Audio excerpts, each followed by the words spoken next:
नमस्कार मेरे प्यारे साथियों, आप सभी का स्वागत है जीके सुबह स्टडी में। और आप लोग कैसे हैं? आशा करते हैं कि आप लोग स्वस्थ होंगे, मस्त होंगे, जहां भी होंगे अपनी अपनी तैयारी में व्यस्त होंगे। तो दोस्तों, आज हम बात करने वाले हैं जीके जीएस के टॉप 20 ऐसे क्वेश्चन जो कि एग्जाम की दृष्टि से देखा जाए काफ़ी इंपॉर्टेंट क्वेश्चन है। कई वर्षों से एग्जाम में भी लगातार पूछा जा रहा है। आप लोग से निवेदन है कि वीडियो को एंड तक जरूर देखिएगा। यदि आप लोग चैनल पर नए हो तो चैनल को सब्सक्राइब जरूर कर लें। तो चलिए बिना देरी के स्टार्ट करते हैं। आज का पहला क्वेश्चन है, बिहार के भिखारी ठाकुर किस क्षेत्र में प्रसिद्ध थे? तो दोस्तों, बिहार के भिखारी ठाकुर किस क्षेत्र में प्रसिद्ध थे, उसी को आपको बताना है। आपका ऑप्शन दिया राजनीतिक, मूर्तिकार, नाटककार या फिर चित्रकार। तो याद रखिएगा, आपका राइट आंसर हो जाएगा ऑप्शन सी, नाटककार। तो बिहार के भिखारी ठाकुर नाटककार क्षेत्र में प्रसिद्ध थे। तो याद रखिएगा, ऑप्शन सी को लॉक कर लेते हैं। चलिए अगला क्वेश्चन देखते हैं दोस्तों, काफ़ी इंपॉर्टेंट क्वेश्चन है। बिहार के किस नेता को स्वतंत्रता सेनानी नहीं कहा जा सकता? दोस्तों, बिहार के किस नेता को स्वतंत्रता सेनानी नहीं कहा जा सकता? आपका ऑप्शन है अनुग्रह नारायण सिंह, डॉक्टर राजेंद्र प्रसाद, जयप्रकाश नारायण या फिर चंद्रशेखर सिंह। तो याद रखिएगा, आपका राइट आंसर जाएगा ऑप्शन डी, चंद्रशेखर सिंह। तो बिहार के चंद्रशेखर सिंह नेता को स्वतंत्रता सेनानी नहीं कहा जा सकता। तो याद रखिएगा, ऑप्शन डी को लॉक कर लेते हैं। चलिए अगला क्वेश्चन देखते हैं दोस्तों, काफ़ी इंपॉर्टेंट क्वेश्चन है, इसको ध्यान से देखिएगा। जिस वृक्ष के नीचे विदुर ने ज्ञान प्राप्त किया, उस बोध वृक्ष को किसने कटवाया था? आपका ऑप्शन दिया बख्तियार खिलजी, महमूद गजनवी, गौड़ का राजा शशांक या फिर हुडो का राजा मिहिरकुल। तो याद रखिएगा, आपका राइट आंसर जाएगा ऑप्शन सी, गौड़ का राजा शशांक। तो जिस वृक्ष के नीचे विदुर ने ज्ञान प्राप्त किया, उस बोध वृक्ष को गौड़ का राजा शशांक ने कटवाया था। तो याद रखिएगा, ऑप्शन सी को लॉक कर लेते हैं। चलिए अगला क्वेश्चन देखते हैं दोस्तों, शेरशाह को शेरखां की उपाधि किसने दी? दोस्तों, शेरशाह को शेरखां की उपाधि किसने दी? आपका ऑप्शन दिए बहार खान, इब्राहिम लोदी, हर्षवर्धन या फिर अकबर। तो याद रखिएगा, आपका राइट आंसर जाएगा ऑप्शन है बहार खान। तो शेरशाह को शेरखां की उपाधि बहार खान ने दिया था। तो याद रखिएगा, ऑप्शन ए को लॉक कर लेते हैं। चलिए अगला क्वेश्चन देखते हैं दोस्तों। यदि दोस्तों आप लोग को पहले से किसी भी क्वेश्चन का आंसर पता हो तो आप सब उसका जवाब कमेंट बॉक्स में जरूर दीजिएगा। तो 2001 से 2011 तक बिहार की जनसंख्या वृद्धि क्या है? आपका ऑप्शन दिया 22.21%, 25.42%, 33.22% या फिर 21.09%। तो याद रखिएगा, आपका राइट आंसर जाएगा ऑप्शन बी, 25.42%। तो 2001 से 2011 तक बिहार की जनसंख्या वृद्धि 25.42% है। तो याद रखिएगा, ऑप्शन बी को लॉक कर लेते हैं। चलिए अगला क्वेश्चन देखते हैं दोस्तों, बिहार में मोहरी लाख उद्योग कहाँ स्थित नहीं है? दोस्तों, बिहार में मोहरी लाख उद्योग कहाँ स्थित नहीं है? आपका ऑप्शन दिए मुंगेर, पूर्णिया, गया या फिर मधुबनी। तो याद रखिएगा, आपका राइट आंसर जाएगा ऑप्शन डी, मधुबनी। तो बिहार में मोहरी लाख उद्योग मधुबनी में स्थित नहीं है। तो याद रखिएगा, ऑप्शन डी को लॉक कर लेते हैं। चलिए अगला क्वेश्चन देखते हैं दोस्तों, काफ़ी इंपॉर्टेंट क्वेश्चन है। गुप्त वंश के किस शासक ने विक्रमादित्य की उपाधि धारण की? आपका ऑप्शन दिया समुद्रगुप्त, रामगुप्त, चंद्रगुप्त प्रथम या फिर चंद्रगुप्त द्वितीय। तो याद रखिएगा, आपका राइट आंसर जाएगा ऑप्शन डी, चंद्रगुप्त द्वितीय। तो गुप्त वंश के चंद्रगुप्त द्वितीय ने शासक के विक्रमादित्य की उपाधि धारण की थी। तो याद रखिएगा, ऑप्शन डी को लॉक कर लेते हैं। चलिए अगला क्वेश्चन देखते हैं दोस्तों, किस देश के साथ बिहार की सीमा मिलती है? तो दोस्तों, किस देश के साथ बिहार की सीमा मिलती है, उसी को आपको बताना है। आपका ऑप्शन दिए नेपाल, भूटान, बांग्लादेश या फिर चीन। तो याद रखिएगा, आपका राइट आंसर जाएगा ऑप्शन ए, नेपाल। तो नेपाल देश के साथ बिहार की सीमा मिलती है। तो याद रखिएगा, ऑप्शन ए को लॉक कर लेते हैं। चलिए अगला क्वेश्चन देखते हैं दोस्तों। यदि दोस्तों आप लोग जितना भी क्वेश्चन को देख रहे हैं, आपके लिए काफ़ी एग्जाम में हेल्पफुल आने वाला है, तो आप लोग काफ़ी ध्यान से देखिएगा। धान उत्पादन में बिहार का भारत में कौन सा स्थान है? तो दोस्तों, धान उत्पादन में बिहार का भारत में कौन सा स्थान है? आपका ऑप्शन दिए पहला, दूसरा, छठा या फिर चौथा।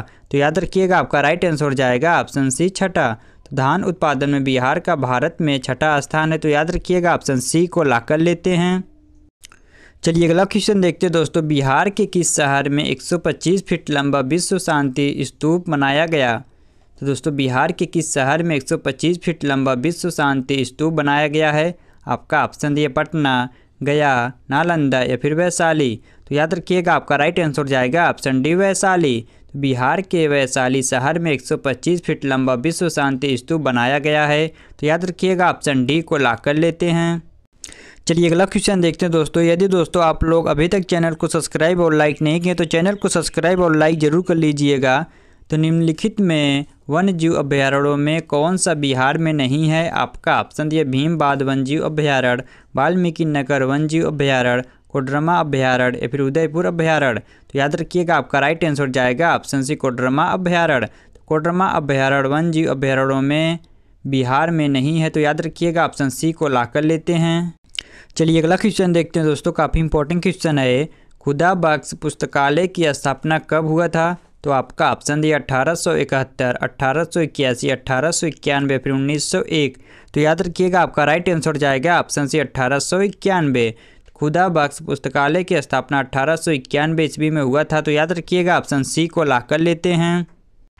चलिए अगला क्वेश्चन देखते हैं दोस्तों। काफ़ी इंपॉर्टेंट क्वेश्चन है। बिहार के प्रमुख मक्का उत्पादक जिले कौन से हैं? आपका ऑप्शन दिए सारण, दक्षिणी चंपारण, भागलपुर, पटना, सारण, उत्तरी चंपारण, भागलपुर, पटना, भागलपुर, मुंगेर, पटना, दरभंगा या फिर इनमें से कोई नहीं। तो याद रखिएगा आपका राइट आंसर जाएगा ऑप्शन है सारण, दक्षिणी चंपारण, भागलपुर, पटना। तो बिहार के प्रमुख मक्का उत्पादक जिले सारण, दक्षिणी चंपारण, भागलपुर, पटना ही है। तो याद रखिएगा ऑप्शन ए को लॉक कर लेते हैं। चलिए अगला क्वेश्चन देखते हैं दोस्तों। बिहार के कौन से सरकारी विभाग कमजोर वर्ग के सामूहिक उत्थान के लिए समर्पित हैं? आपका ऑप्शन है जनसंचार विभाग, कल्याण विभाग, शिक्षा विभाग या फिर इनमें से कोई नहीं। तो याद रखिएगा आपका राइट आंसर जाएगा ऑप्शन बी कल्याण विभाग। तो बिहार के कल्याण विभाग सरकारी विभाग कमजोर वर्ग के सामूहिक उत्थान के लिए समर्पित हैं। तो याद रखिएगा ऑप्शन बी को लॉक कर लेते हैं। चलिए अगला क्वेश्चन देखते हैं दोस्तों। बिहार में जूट फैक्ट्रियाँ कहाँ है? तो दोस्तों बिहार में जूट फैक्ट्रियाँ कहाँ है? आपका ऑप्शन दिया भागलपुर, बांका, गया, पूर्णिया, कटिहार, दरभंगा, नालंदा, पटना, बक्सर, किशनगंज, गोपालगंज, अररिया। तो याद रखिएगा आपका राइट आंसर जाएगा ऑप्शन बी पूर्णिया, कटिहार, दरभंगा। तो बिहार में जूट फैक्ट्रियाँ पूर्णिया, कटिहार, दरभंगा में पाया जाता है। तो याद रखिएगा ऑप्शन बी को लॉक कर लेते हैं। चलिए अगला क्वेश्चन देखते दोस्तों। संजय गांधी डेयरी तकनीकी संस्थान कहाँ है? तो दोस्तों संजय गांधी डेयरी तकनीकी संस्थान कहाँ है? आपका ऑप्शन दिए छपरा, पटना, दरभंगा या फिर किशनगंज। तो याद रखिएगा आपका राइट आंसर जाएगा ऑप्शन बी पटना।